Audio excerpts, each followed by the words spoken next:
बलराम पूर्णिमा मतलब बलराम जी का बर्थडे है, बलराम जयंती भी हो गया। बलराम जी आज के दिन प्रकट हुए थे इस धराधाम पे।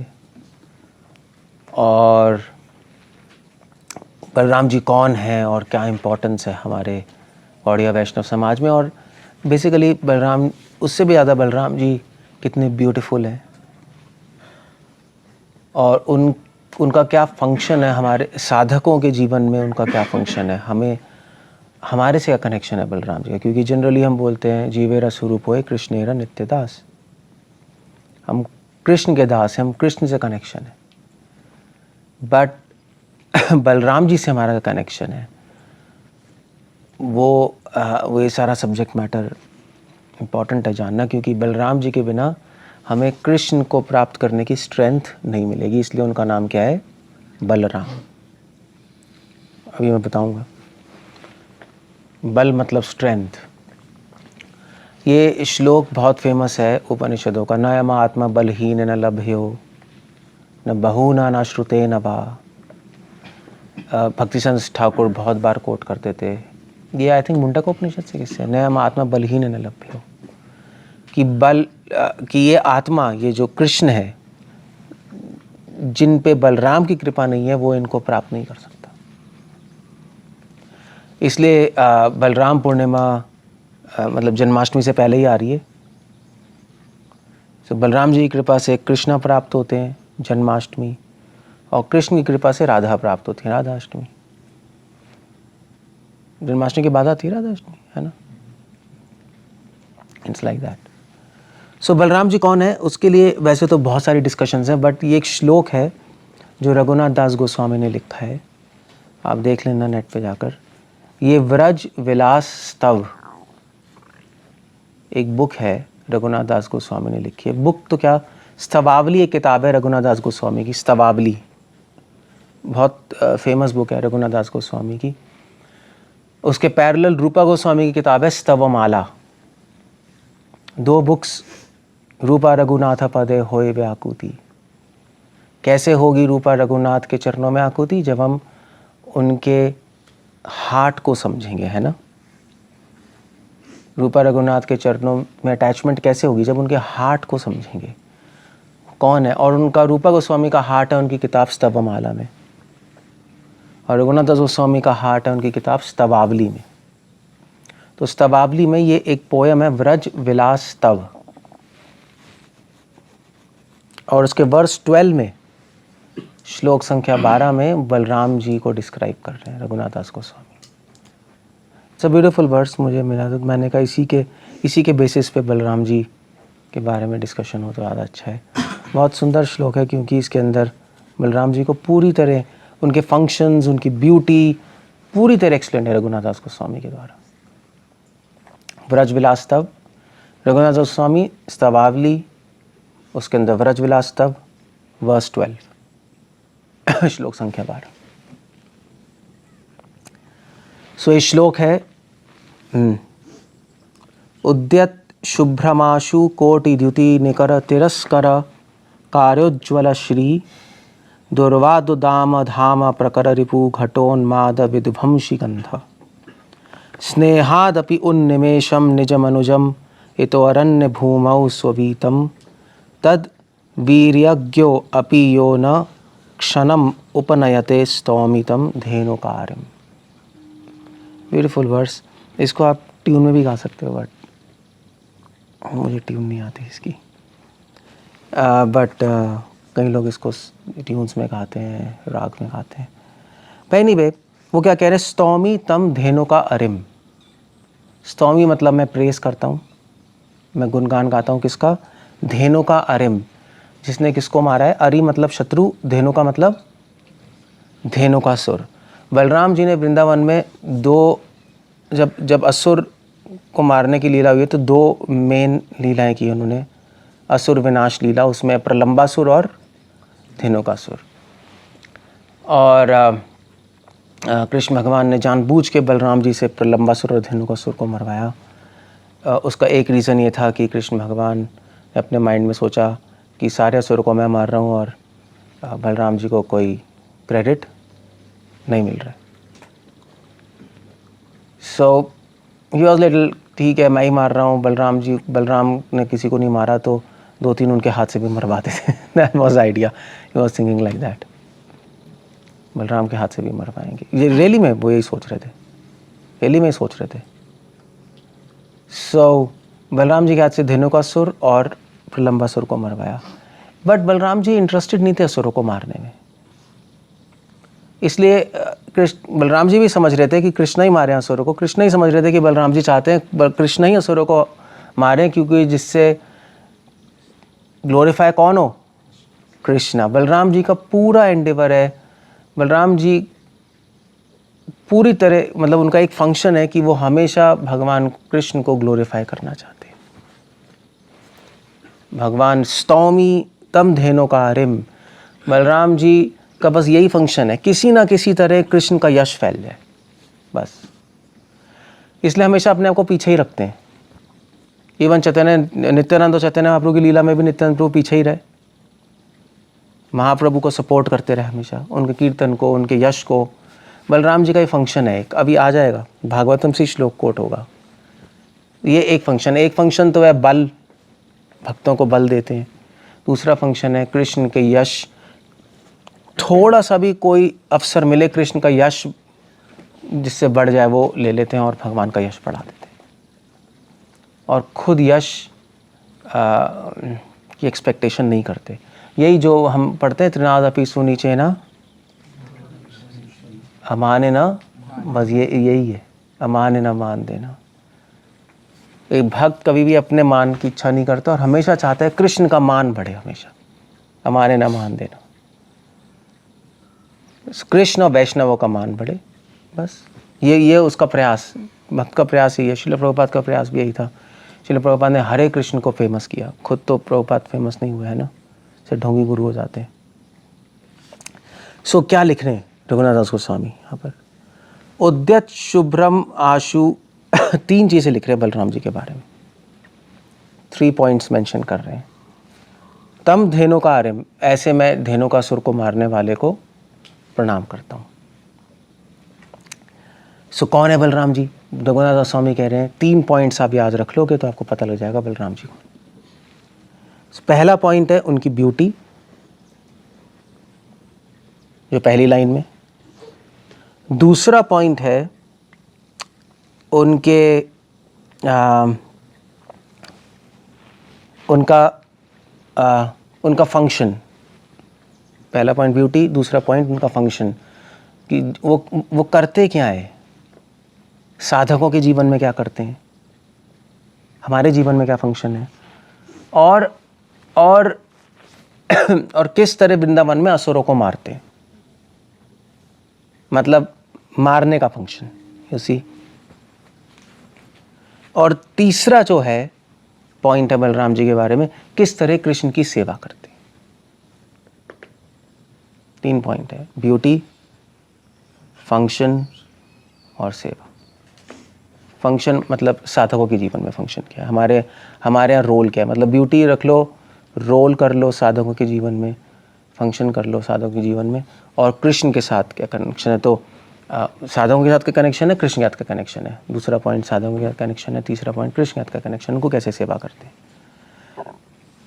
तो या इस तरह लिख लो कि बलराम जी की ब्यूटी क्या है, दूसरा है साधकों पे कृपा कैसे करते हैं, और तीसरा है कृष्ण की सेवा कैसे करते हैं।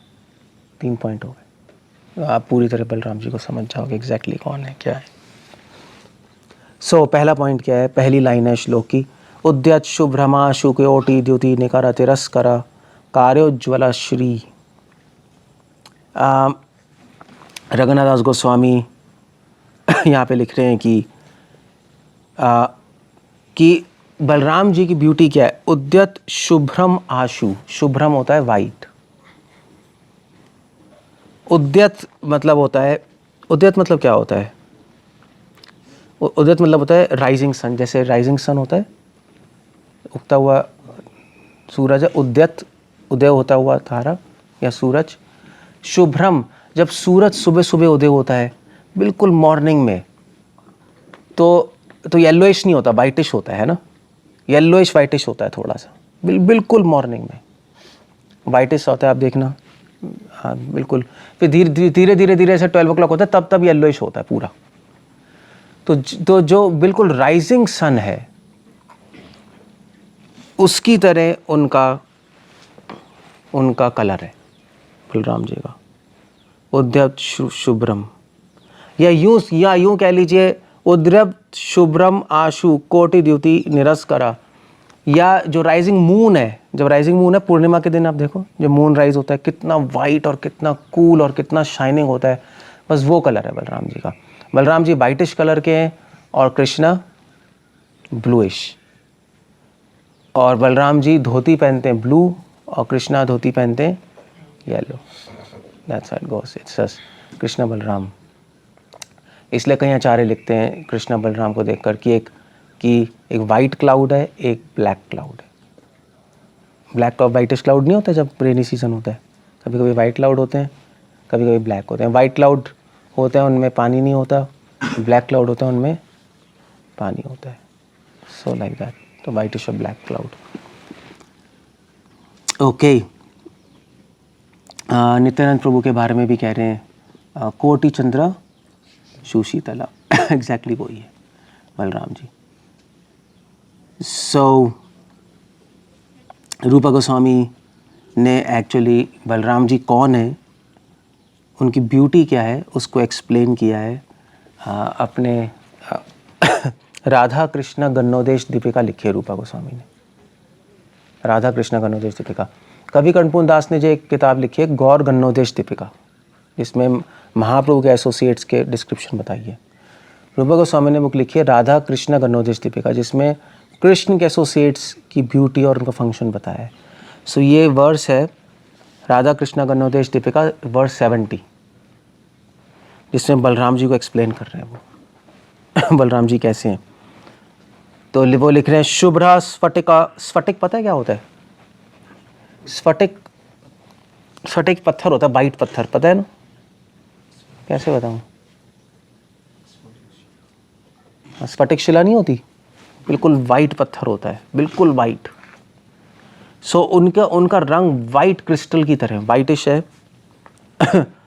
वर्ण आदेव बलरामो महाबला। बलराम जी को बलराम क्यों कहते हैं? क्योंकि वो महाबल है। उनको बलराम जी इसलिए कहते हैं क्योंकि उनमें महाबल है। बल की क्या है, क्यों है बल? उस बल से क्या करते हैं वो? बलराम जी के पास क्या है वो? उनका वेपन क्या है? हल है। उस हल से क्या करते हैं? कुछ लोग कहते हैं हल प्रतीक है एग्रीकल्चर का, मगर हम लोग ऐसा अजीब सा मतलब नहीं मानते। एग्रीकल्चर ठीक कह सकते हो आप, बट भक्ति के राज्य में हल किसका प्रतीक है? ठीक है चलो वो कह सकते हो, बट बल किसका प्रतीक है? वो हल किसका प्रतीक है? उस हल से, वैसे तो नॉर्मल हल से खेती करते हैं, बलराम जी उस हल से जीवात्माओं की खेती करते हैं, उनको पकड़ के लाते हैं कृष्ण के पास। दैट्स वो हल का प्रतीक है। तो बलराम जी अपने बल से जीवात्माओं की माया को हटा के और कृष्ण की सेवा में लगाते हैं। That's what he does. देवेश गुणमयी मम माया दुरते माया मेता मामेवं प्रपद्यन्ते मामेवं प्रपद्यन्ते। जो मेरी शरण लेता है वो माया से पार हो जाता है। शरण लेने की शक्ति कौन देता है? शरण लेने की डायरेक्शन कौन देता है? शरण लेने की का रास्ता कौन बताता है? शरण का कहाँ लेनी है वो बलराम जी करते हैं। इसलिए उनको बोलते हैं महाबल। किसी को माया से निकालने के लिए महाबली चाहिए होता है, ऐसे निकालना इम्पॉसिबल है, बहुत स्ट्रेंथ चाहिए होती है। तभी तो भक्तिनाथ ठाकुर ने कहा कि ये क्या है, तभी तो भक्तिनाथ ठाकुर ने कहा कि किसी जीवात्मा को माया को मुक्त करने के लिए 2000 लीटर खून नहीं 200 लीटर खून बहाना पड़ेगा। अब 200 लीटर तो है भी नहीं हमारे मतलब you need a lot of work. Actually मैं सोच रहा था कि भक्ति मुक्ति पाने के लिए ना, प्रेम पाने के लिए एक्चुअली ये मतलब एक आपका जॉइंट एफर्ट है। जॉइंट एफर्ट समझते हो? एक तरफ से काम नहीं हो रहा, कृष्ण और बलराम जी और जीव आत्मा और कृष्ण का जॉइंट एफर्ट है, सारा जॉइंट एफर्ट है। बलराम, कृष्णा, राधा और जीव आत्मा सब मिल के मेहनत करते हैं, तब जाके हम भगवान को प्राप्त करते हैं। और जॉइंट एफर्ट में बलराम जी का बहुत बड़ा रोल है, तभी महाबल है उनका। महाबल इसलिए नहीं कह रहे क्योंकि उन्होंने बहुत सारे असुरों को मारा है, दैट्स नॉट पॉइंट, क्योंकि श्लोक में आ जाएगा असुरों को मारना तो उनके लिए बच्चों की बात है, कोई कुछ है ही नहीं। और असुरों को मारने के लिए भगवान तो आते ही नहीं, ये भी चैतन्य चरितमृत में आ जाएगा। कृष्णा स्वामी लिख रहे हैं असुरों को मारने नहीं आते भगवान। कृष्णा भी जब असुरों को मारते हैं तो वो विष्णु मारते हैं उनके थ्रू, कृष्णा नहीं मारते, उनका इंटरेस्ट नहीं असुरों को मारने में, ना बलराम जी का इंटरेस्ट है। तो जीव आत्माओं को इस संसार से निकालने के लिए आते हैं, दैट्स व्हाट बलराम जी महाबल। और ये बलराम जी है, और उनके वस्त्र कैसे, नील वस्त्र परिधानो वन माला विराजिता, उनके ब्लूइश ड्रेस है, उनकी माला कौन सी है, वन माला है। दीर्घ केश सुबलयनस चूड़ चारूर मनोहरा, बड़े बड़े बाल है उनके, और जनरली वो बालों को बांध के चूड़ा, चूड़ा समझते, ऊपर नहीं पहनते, ये सरदार लोग नहीं पहनते ऐसे ऊपर, छोटे बच्चे, वो चूड़ा होता है। और स्पेशल चूड़ा पहनते हैं कृष्ण बलराम, उसको कहते हैं काक केश, काका केश। काक मतलब, काका केश क्या होता है, वो तीन होते हैं उसके अंदर राउंड्स, जैसे 1 राउंड 2 राउंड 3 राउंड होते हैं ना, जैसे ऊपर पहनते हैं क्राउन, 3 राउंड वाला होता है काका केश, स्पेशल चूड़ा पहनते हैं। रत्न कुंडल युग्मम, उनके कुंडल रत्न के बने हुए हैं। कर्ण युग में विराजितम, उनके हाथों में भी कुंडल हैं।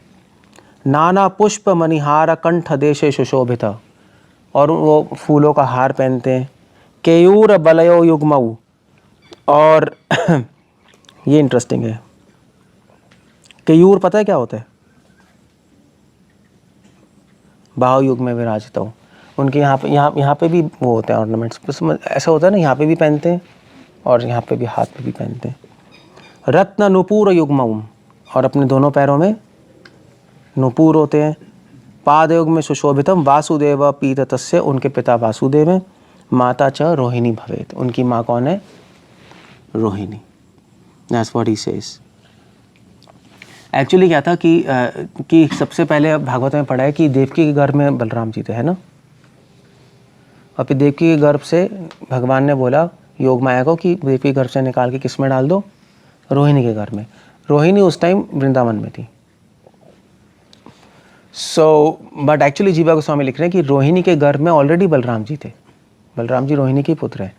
तो देवकी के घर में बलराम जी का एक अंश प्रकट हुआ था, संकर्षण, और वो संकर्षण रोहिणी जी के घर में ट्रांसफर हुए और वो दोनों मर्ज हो गए क्योंकि बलराम जी असली में रोहिणी के पुत्र हैं, देवकी के पुत्र नहीं है। जैसे कृष्णा असली में यशोदा माँ के पुत्र हैं, देवकी के पुत्र नहीं है। देवकी के यहाँ तो वासुदेव जन्मे थे, ऐसे यहाँ पे संकर्षण जन्मे थे। क्लियर हो गया, इसलिए रोहिणी के पुत्र, रोहिणी नंदन बोला जाता है। श्रीमद् भागवतम में बलराम जी के 3 नाम बता रहे हैं, और उन नामों से बलराम जी के 3 फंक्शन हैं, ब्यूटीफुल फंक्शन, मतलब फंक्शन नहीं, बलराम जी की ब्यूटी एक्सप्लेन कर रहे हैं। ब्यूटी एक्सप्लेन करते हुए उनके जो फंक्शन है, जो ब्यूटीफुल जो उनके फंक्शन है, वो एक्सप्लेन कर रहे हैं। कैसे बलराम जी का नाम बलराम जी क्यों है और क्यों ब्यूटीफुल है, that's a whole idea. Beautiful क्यों है, क्या सिर्फ उनकी बॉडीली ब्यूटी इसलिए ब्यूटीफुल है, नहीं, क्यों है। ये श्लोक है 10th canto 8th chapter 12th verse, 10-8-12। Gargacharya ji बोल रहे हैं, जब गर्गाचार्य जी नामकरण करने आए थे कृष्ण बलराम के वृंदावन में, तो उन्होंने श्लोक बोला था। It's a famous verse. Gargacharya ji कह रहे हैं, अयम ही रोहिणी पुत्रो रमयन सुहृद गुणई आख्यास्ते रामा इति बल आख्यात बलम विदु यदुनाम अपृथक भावात संकर्षणम उशंतयापि। भागवत में गर्गाचार्य कह रहे हैं कि ये जो रोहिणी पुत्र है, इसके 3 नाम होंगे, 3 नामों से जाना जाएगा। कौन, राम, बलदेव और संकर्षण, 3 नाम। और 3 नामों से ही आप ये याद रखोगे तो बलराम जी को समझ सकते हो, राम, बलराम, बलदेव और संकर्षण। उनको राम क्यों कहते हैं, बलराम जी क्यों कहते हैं, रमयन सुहृदो गुणई, क्योंकि वो अपने रिलेटिव्स को, अपने फ्रेंड्स को रमयन आनंद देंगे अपने ब्यूटीफुल क्वालिटीज से, इसलिए उनको राम कहा जाएगा, बलराम कहा जाएगा। सो उनकी ब्यूटी में सबसे पहले क्या आ गया?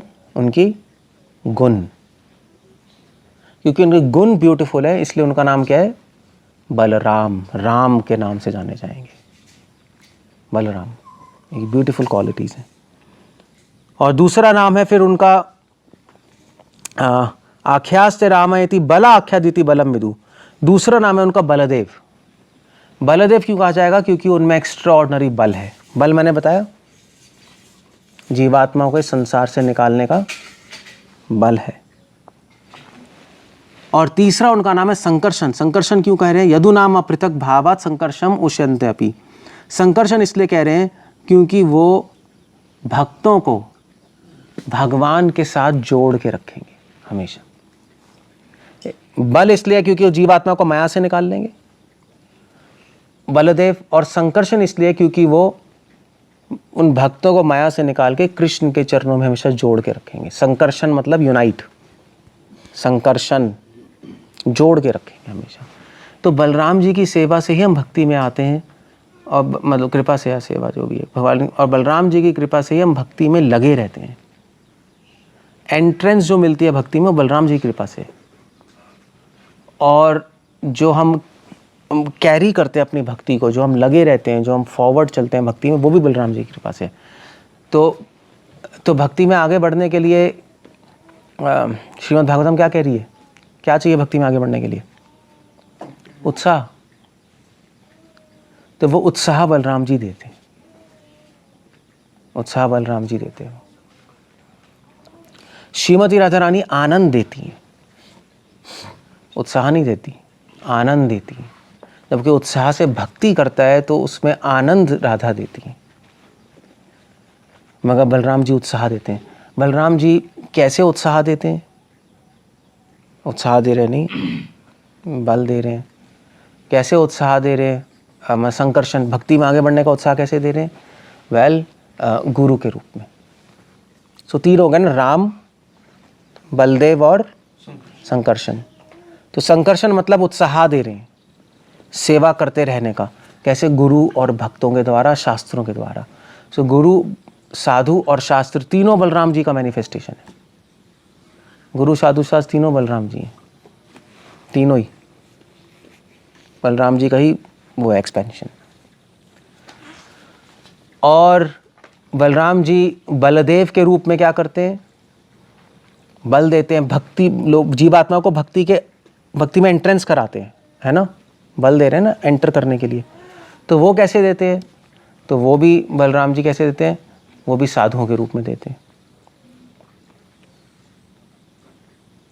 एंट्रेंस साधु को भेजते हैं और वो कन्विंस करते हैं, कन्विक्शन के रूप में, श्रद्धा के रूप में बल देते हैं, श्रद्धा। संकर्षण के रूप में उत्साह देते हैं, उनका नाम संकर्षण के, उत्साह देते हैं गुरु के रूप में, शास्त्र के रूप में।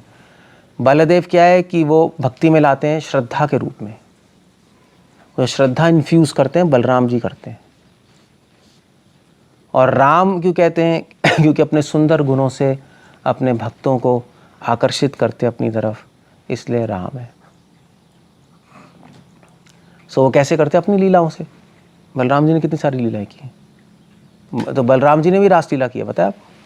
जब वो 2 महीने के लिए वृंदावन आए थे बलराम जी, चैत्र और कौन सा महीना था? वैशाख, मार्च अप्रैल में, चैत्र और वैशाख के महीने में आए और गोपी का रासलीला की, प्रलंबासुर वध किया, धेनु का सुर वध किया, और फिर उसके बाद रुक्मी का वध किया द्वारका में, उसको भी मारा बलराम जी ने। तो बलराम जी और कृष्ण की लीला में तो हमेशा असिस्टेंस थी बलराम जी की। सो उन्होंने कई लीलाएं की जीवात्माओं को अपने तरफ आकर्षित करने के लिए। बलराम जी ने कई कंफ्यूजिंग लीलाएं भी की है। दुर्योधन की साइड दी, उनके गुरु बने। बल्कि गर्ग संहिता में दुर्योधन पूछ रहे हैं बलराम जी कौन है, और बलराम जी की स्तुति गा रहे हैं Duryodhana, this is quite interesting. तो गर्ग संहिता में गर्ग संहिता में बलराम सहस्त्र, गर्ग संहिता में बहुत डिटेल में बलराम जी के बारे में, बलराम सहस्त्र नाम है वहाँ गर्ग संहिता में। बलराम कवच है गर्ग संहिता में। बलराम स्तवा है, बलराम जी के स्तवा है, उनकी स्तोत्र है, उनकी प्रेज है। तीनों चीज़ें गर्ग संहिता में। मगर आप पढ़ोगे उस तरह से नहीं है, उस इंटरेस्टिंग, उस रस इंफॉर्मेशन के रूप में, मगर रस के रूप में प्रेजेंटेड नहीं है, जो भागवतम में और रघुनाथ दास गोस्वामी ने एक्सप्लेन किया है। क्वाइट इंफॉर्मेटिव वे में है, मज़ेदार नहीं है। सो इस तरह से बलराम जी के 3 नाम हो गए, है ना। 3 नाम से 3 फंक्शन भी पता लगते हैं, बलदेव, राम और संकर्षण। या यूं कह लीजिए कि जो भी ठीक है। सो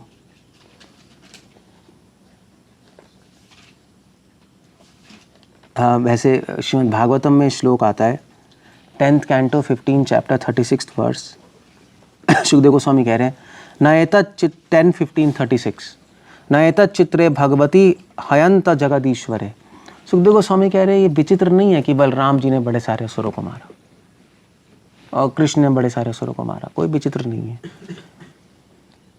क्योंकि ओतम प्रोतम इदम यस्मिन तंतु स्वंगो यथा पटः, क्योंकि बलराम जी और कृष्ण ओत प्रोत हैं इस पूरे संसार में, इसलिए क्या कहते हैं ओम।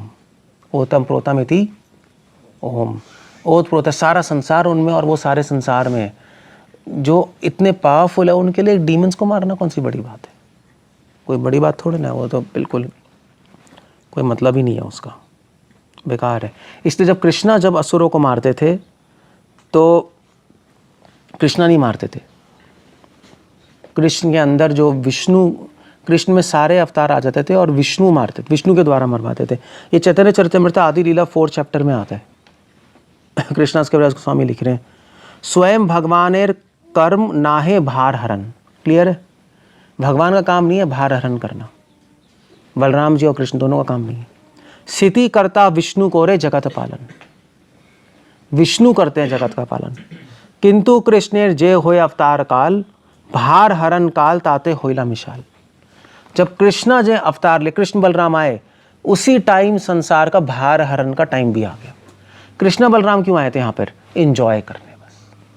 कृष्ण बलराम का एक ही काम है, एंजॉय करना और एंजॉय देना। वो क्या था, वो प्यार दो प्यार लो, नहीं तो सॉन्ग था। वही है कृष्ण का काम। वो पता नहीं कौन सी मूवी थी जो भी, बट दैट्स ऑल, बस यही है, सिंपल है, वो कुछ नहीं करते। इसलिए कृष्ण बलराम को गॉड ऑफ लव कहते हैं, विष्णु कहते हैं God of justice, Vishnu Narayan को।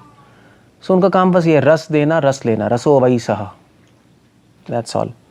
तो उनका काम नहीं है ये भार। मगर क्या हुआ, जब कृष्ण बलराम का टाइम आया आने का, लीला करने का, इंजॉय करने का, उस टाइम संसार का भार हरण का टाइम भी आ गया, सेम का टाइम कोइंसाइड कर गया। पूर्ण भगवान अवतारे जय काले आर सब अवतार ताते आयशी मिले। तो जब कृष्ण बलराम आए तो उनके अंदर सारे अवतार मिल गए। कृष्ण आए तो कृष्ण के अंदर कौन मिल गया? नारायण मिल गया आकर, और विष्णु, सारे अंश आ गए उनमें। और जब बलराम जी आए तो बलराम जी के अंदर संकर्षण, महार संकर्षण दोनों मिल गए, आनंद देव सब आ गए, सारे अंश आ गए उनके अंदर। नारायण चतुर्व्यू मत्स्य आदि अवतार युग मनवंतर अवतार जोते आछे आर सबे आसी कृष्ण अंगे होय अवतीर्ण आइछे अवतारे कृष्ण भगवान पूर्ण। मत्स्य, कूर्म, बराह, सब नरसिंहमान सब कृष्ण के अंदर आ गए जब कृष्ण आए। अतएव विष्णु तखन कृष्णेर शरीरे विष्णु द्वारे करे कृष्ण असुर संहारे। इसलिए विष्णु के द्वार कृष्ण असुर को मारते हैं। इसलिए कृष्ण ने किसी असुर को नहीं मारा, ना बलराम जी ने मारा, किसने मारा? विष्णु ने और संकर्षण ने। वो इसलिए आप देखो, कभी कर्णपूर्ण दास ने एक बुक लिखी है आनंद दमन चंपू, और उसमें वो असुर मारने की लीला बता ही नहीं रहे। आनंद चंपू में कृष्ण लिख रहे हैं कि हम कृष्ण के लीला के बारे में लिख रहे हैं, और असुर को मारने की लीला है ही नहीं। क्यों? क्योंकि कृष्ण ने किसी असुर को मारा ही नहीं। That's a whole idea. Okay, so वो कह रहे हैं इतना कोई विचित्र बात नहीं है। ओके, अब तो बलराम जी का फंक्शन क्या है? ध्रुवोद्धाम धामा प्रकर रिपु घटोन्माद विध्वंसी गंध। विध्वंसी गंध, गंधा मतलब होता है बलराम जी कनेक्शन क्या साधकों से, फंक्शन क्या है हमारे जीवन में? गंधा मतलब होता है थोड़ा सा भी, गंधा मतलब क्या होता है? थोड़ी सी भी स्मेल, थोड़ा सा भी अगर स्मेल आ जाए बलराम जी को साधकों में अहंकार का, तो बलराम जी वहीं इसको खत्म कर देते हैं। बलराम जी का फंक्शन है हमारे जीवन में, क्योंकि जब तक अहंकार होगा तब तक उत्साह नहीं आएगा सेवा करने का। सो घटोन्माद रिपु, जो हमारे अंदर रिपु है, जो हमारे अंदर एनिमी है हमारे, काम क्रोध लोभ अहंकार का, थोड़ा सा भी बलराम जी को लगता है कि इसके अंदर ये है, तो बलराम जी इमीडिएटली एक्शन लेते हैं, उसको खत्म कर देते हैं। क्योंकि फिर हम रेडी नहीं है ना, भगवान के लिए सेवा करने के लिए तैयार नहीं है। तभी जब कृष्णा देव के गर्भ में आए तो उससे पहले बलराम जी आए थे, है ना? तो आचार्य क्या लिख रहे हैं, क्यों आए थे? क्लीन करने के लिए, गर्भ को साफ करने के लिए कि कोई गंदगी ना रह जाए, फिर कृष्ण आएंगे इसमें। सो बलराम जी हृदय को साफ करते हैं हमारे, चेतो दर्पण मार्जनम, बलराम जी, और फिर कृष्ण वहाँ पे प्रवेश करते हैं। वैसे तो हरे कृष्ण मंत्र से चेतो दर्पण मार्जनम होता है, मगर हरे कृष्ण मंत्र को जप करने की स्ट्रेंथ बलराम जी देते हैं। इसलिए एक्चुअली चेतो दर्पण मार्जनम बलराम जी की कृपा से हो रहा है, क्योंकि अब ऐसे हरे कृष्णा बोलते रहो, कुछ होगा ही नहीं। वो अपराध हटाने की स्ट्रेंथ कौन देगा? बलराम जी, निरपराध नाम लई ले। सो ये दूसरा फंक्शन है, ये हमसे कनेक्शन है, साधकों के जीवन में कनेक्शन है बलराम जी का। गंध विध्वंसी, थोड़ी सी भी गंध आ जाए तो विध्वंसी, बलराम जी खत्म कर देते हैं उसको अपनी कृपा से। ओके, तीसरा रोल क्या है? कृष्ण की सेवा कैसे करते हैं बलराम जी? अब ये बहुत इंटरेस्टिंग है। स्नेहाद अपि उन्निमेषम निजम अनुजम इति अरण्य भूमौ। जब कृष्णा वृंदावन में जाते हैं गाय चराने के लिए, तो बलराम जी हमेशा कृष्ण के साथ रहते हैं स्नेह से। बलराम जी भगवान की सेवा कैसे करते हैं? स्नेह से। ये बहुत इंटरेस्टिंग है, क्योंकि रघुनाथ स्वामी कह रहे हैं कि स्नेह से बलराम जी एक निमेष मात्र भी कृष्ण का साइड छोड़ते नहीं, कृष्ण के साथ हमेशा रहते हैं, छोड़ते नहीं उनका साथ। क्यों? क्योंकि यशोदा माँ ने बलराम जी को बोला था कि बलराम तो हमेशा कृष्ण के साथ रहना। यशोदा माँ सारे सखाओं को बोलती थी, देखो कृष्ण को सेंटर में रखना और तुम चारों तरफ रहना। और बलराम जी को बोलते, देखो ध्यान रखना वो खाना खा लेगा, उसके पैर में कुछ चुभ ना जाए, थक ना जाए। तो बलराम जी स्नेह, बलराम जी का संबंध कृष्ण से क्या है? वात्सल्य और साख्य, दो है प्रकट लीला में, वात्सल्य साख्य। वैसे बलराम जी का जो रिलेशनशिप, बलराम जी सेवा कैसे करते हैं कृष्ण की? 5 रसों में करते हैं। माधुर्य रस में, अनंग मंजरी के रूप में, साख्य वात्सल्य तो बलराम जी के रूप में ही, और दास्य है बलराम जी कैसे सर्विस करते हैं? कैसे दास्य रूप में कैसे करेंगे? कपड़े नहीं, वो तो शांत रस में, कपड़े जूते धाम, ये सारा शांत में। दास्य पता नहीं, अनंत शेष के रूप में दास्य के रूप में। सो 5 रसों में बलराम जी भगवान कृष्ण की सेवा करते। मगर लीला में, प्रकट लीला में बलराम जी का संबंध 2 रसों में प्रकट होता है, वात्सल्य और साख्य। उनके फ्रेंड के रूप में भी हैं, खेलते भी हैं, और एज अ पेरेंटल अफेक्शन भी है। स्नेहाद निजम अनुजम बीतम तद वीर्यज्ञो अपि यो शनम उपनयते। रघुनाथ स्वामी कह रहे हैं कि बड़े मज़े की बात है कि बलराम जी को पता है कि कृष्ण भगवान है, उनको पता है, क्लियर है। जब कालिया लीला हुई थी तो सारे व्रजवासी एक्चुअली भूल गए कि कृष्ण भगवान है, और वो कृष्ण को बचाने के लिए गए, बेहोश हो गए कृष्ण को देख के। बलराम जी ने रोका सबको, कहा क्या कर रहे हो, ये तो कीड़ा है कालिया, तो ऐसे कई कीड़े कृष्णा मार देंगे, ये तो भगवान है। बलराम जी हंस रहे थे, बाकी सब रो रहे थे। उनको हमेशा याद रहता है कृष्ण भगवान है, भूलते नहीं वो। बट स्टिल ये याद रहते हुए भी रघुनाथ स्वामी कह रहे हैं योग क्षणम उपनयते, स्टिल वो भगवान को छोड़ नहीं पाते और उनकी रक्षा करते पेरेंटल फॉर्म में। अब उनको पता है भगवान है, फिर भी उनकी रक्षा कर रहे हैं। ये इसको कहते हैं प्रेम। प्रेम का स्वभाव ही होता है। बलराम जी हमें दिखा रहे हैं प्रेम क्या है, प्रेम का स्वभाव क्या है कृष्ण की सेवा करके। प्रेम का स्वभाव, प्रेम के दो स्वभाव हैं बलराम जी हम अपने एक्शन से दिखा रहे हैं। एक स्वभाव है प्रेम का एक्सपेंशन, भ्रम, तभी कृष्ण को क्या बोलते हैं, पर भ्रम। एक्सपैंड करते हैं, भगवान एक्सपैंड करते हैं, उनकी सेवा एक्सपैंड होती है। सेवा, बलराम जी भगवान की अनंत सेवा करना चाहते हैं, ये सेवा का कोई लिमिट है नहीं। एक तो ये बात है, इसलिए तो बलराम जी हर रस में सेवा करते हैं, वैकुंठ में भी करते हैं। और दूसरा यहाँ पर जो पॉइंट है कि प्रेम का स्वभाव एक है कि प्रेम मतलब सेवा, प्रेम हमेशा बढ़ता रहेगा, बढ़ता रहेगा, बढ़ता रहेगा, कभी कम नहीं होगा। कभी प्रेम की इच्छा कम नहीं होगी। जैसे काम वासना की कभी पूर्ति नहीं होती, प्रेम की कभी पूर्ति नहीं होती, बढ़ता रहता है। और दूसरा प्रेम का स्वभाव है ये कि प्रेम जहाँ होता है, अगर आपको पता भी है जिससे प्रेम करते हो कि वो सबसे ज़्यादा पावरफुल व्यक्ति है पूरे संसार में, फिर भी आपको उसको लेकर डर लगेगा,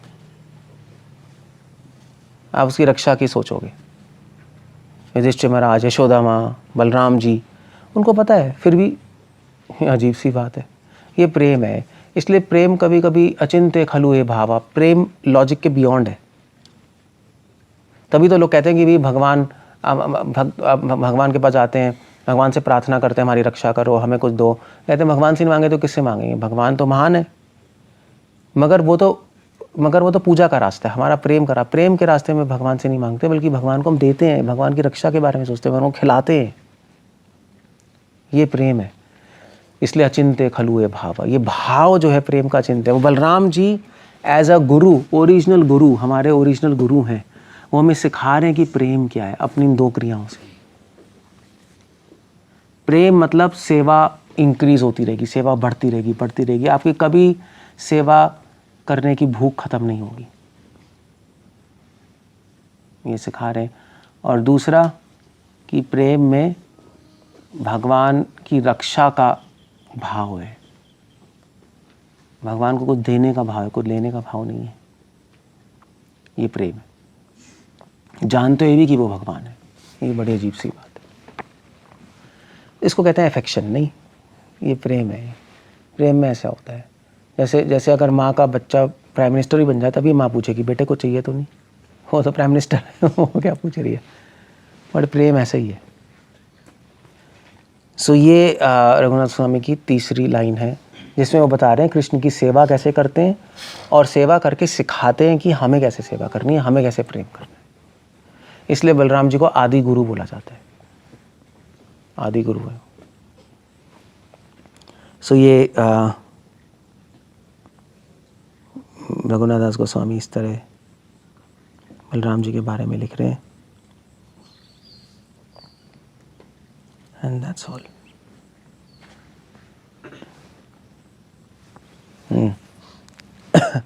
वैसे बलराम जी ने रासलीला भी की थी, पता है ना आप लोगों को, चैत्र वैशाख के महीने में रासलीला की थी। बलराम जी ने जब रासलीला की थी, उनकी गोपियां जो थी, ये रासलीला की थी, वो कहाँ लिखा है, ये गर्ग संहिता में लिखा है, पूरी डिस्क्रिप्शन है रासलीला की, एक पूरा स्तव है, रास क्रीड़ा स्तव बलराम जी के ऊपर, गर्ग संहिता में ही है। बलराम जी ने कैसे रासलीला की गोपियों के साथ। वो गोपियाँ गर्ग संहिता में गर्ग मुनि कह रहे हैं कि गोपियाँ कौन थी, वो गोपियाँ सारे नागलोक से आई थी। बलराम जी अनंत शेष हैं, तो वो गोपी बलराम जी की अलग गोपियाँ थी, कृष्ण की अलग गोपियाँ। और जब उन्होंने रासलीला की गोपियों के साथ तो क्या हुआ, तो करते करते करते फिर उन्होंने यमुना जी को बोला कि तुम आओ, है ना, पता है ना। यमुना जी ने मना कर दिया और फिर उन्होंने यमुना जी को खींच के फिर वो पास ले आए थे। तो वो आज भी आप जाओगे वृंदावन में तो एक जगह राम घाट, आप वहाँ जाओ, कौन सा मंदिर है, तो राधा दामोदर मंदिर है, उसके थोड़ी तो राधा दामोदर मंदिर से राधा रमन मंदिर की तरफ जाओगे जब आप, बीच वाले रास्ते, तो बीच में रामघाट आता है, तो वहाँ पे यमुना ऐसे करके ऐसे मुड़ी हुई है, आप ध्यान से देखना, मुड़ी हुई है। बलराम जी ने वहाँ पे यमुना जी को खींचा था। क्यों खींचा था यमुना जी को, क्यों खींचा था? तो यमुना जी मना कर रही थी आने को, मना क्यों कर रही थी? ऐसा कहते हैं कि यमुना जी ने सोचा बलराम जी ने शराब पी रखी है। बलराम जी ने बारूनी पी थी रासलीला करते हुए, तो बारूनी पी थी, तो यमुना जी ने शराब पी हुई है, इसलिए मैं नहीं जाऊंगी। बट एक्चुअली कहना गलत होगा, जीवा गोस्वामी गोपाल चंपू में एक्सप्लेन कर रहे हैं, बिल्कुल गलत है, क्योंकि यमुना जी जानती हैं बलराम जी कौन है। यमुना जी नहीं जानेंगी तो हम कौन जानेगा।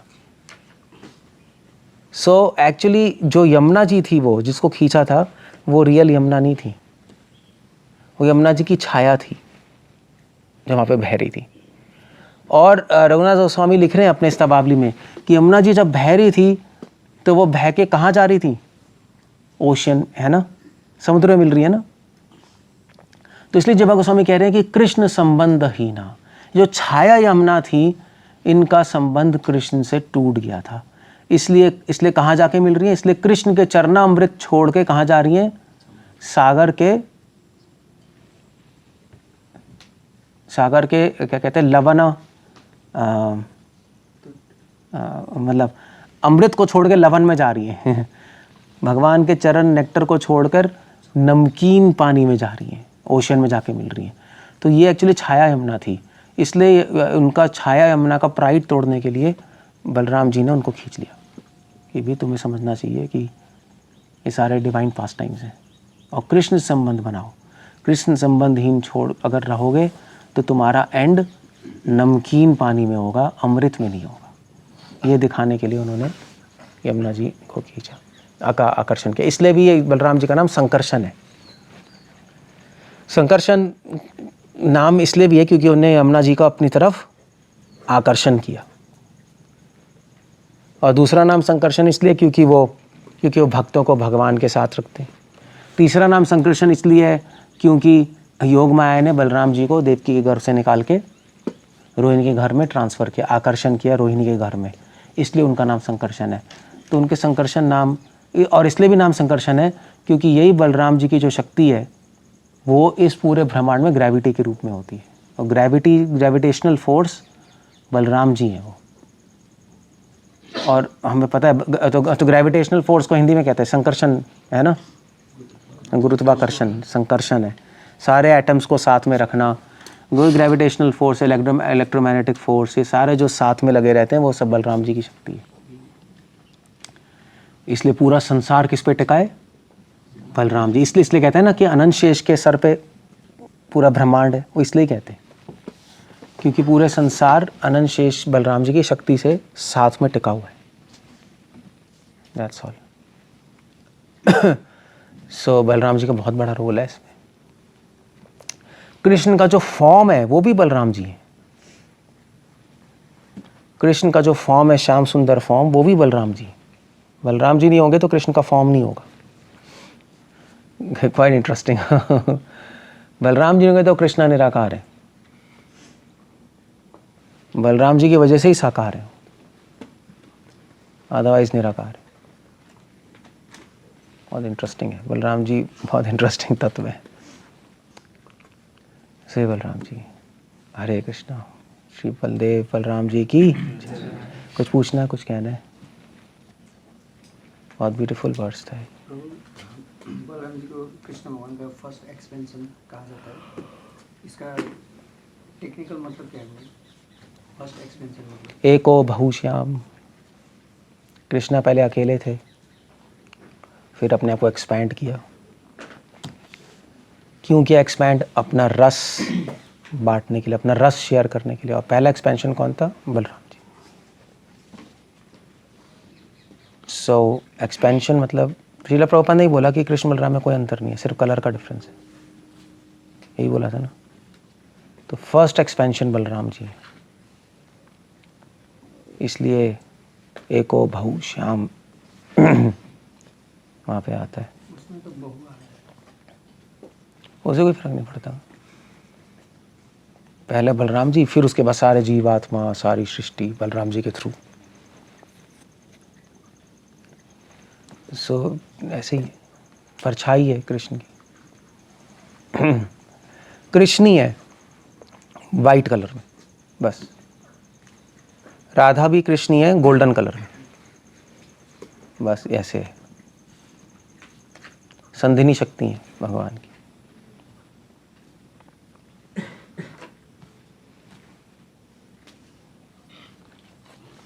चैतन्य चरितमृत में चैतन्य महाप्रभु नित्यानंद प्रभु को प्रचार करने भेज रहे थे ना, उस समय बोले थे कि मैं जो नहीं कर सकता वो तुम कर सकते हो, और मैं जितना कृपा कर सकता हूँ उससे भी ज़्यादा तुम कृपा कर सकते हो, ऐसा वो तो है, क्यों कहा? इसलिए प्रभुपाद लिख तो रहे पापा।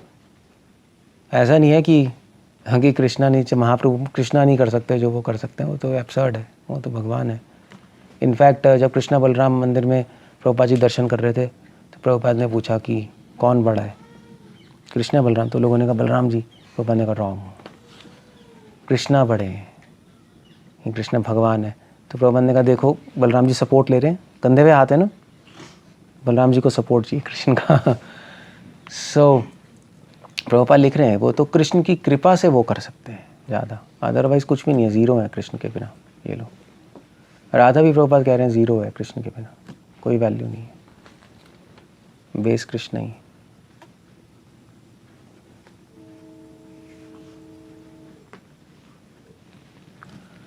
ओके, कुछ कहना है और कुछ पूछना है? That was nice. Hare Krishna, Shri Balram ji की जय।